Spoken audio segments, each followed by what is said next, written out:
culture. We used to sit around the campfire every night or go to the pub and tell stories and sing songs.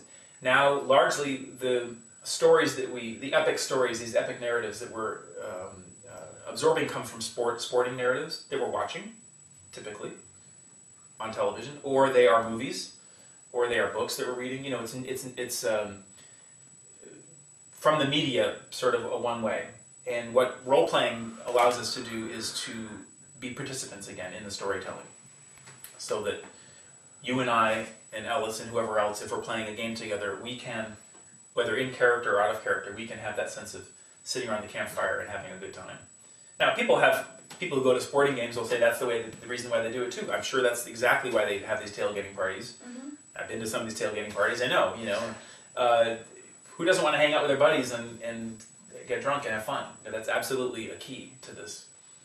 And I think that's why, for those people who aren't into sports, they still desire that, right? To get together. Now, maybe we're into Beanie Babies, maybe we're into knitting, maybe we're into collecting model trains.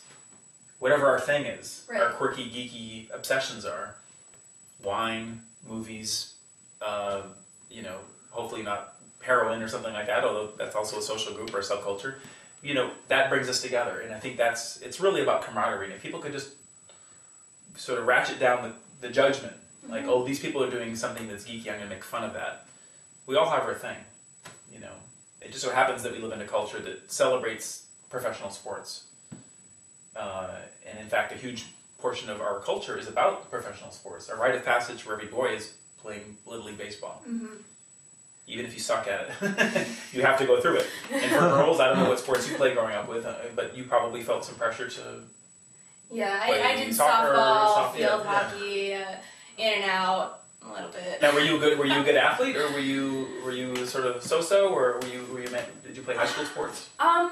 Well, actually, I kind of always just tested the waters and things a little bit. Mm-hmm. I'm a very non-competitive person, so I kind of always played sports. But as soon as there was any pressure or intensity to it, I just would drop it. Or in high school, I played lacrosse, and I optionally didn't move up because I just wanted to play and have fun, and I just never got the passion behind it besides just playing the game. Yeah. So, and if you're not a super athletically talented, or B, have that competitive drive, it is often a physical one. Like, to be competitive, you have to be able to crash into that other person.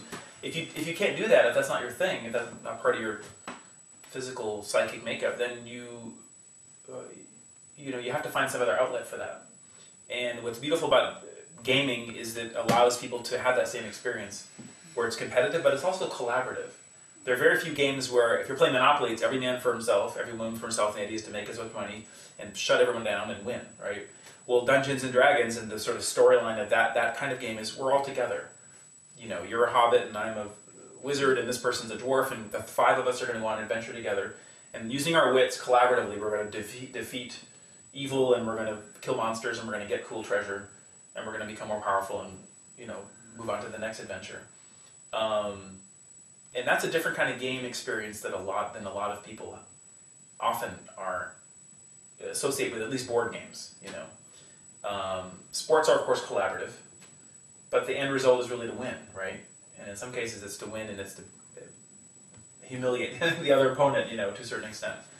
So there's less of that. It's not to say that people can't be antisocial and behave badly in fantasy games.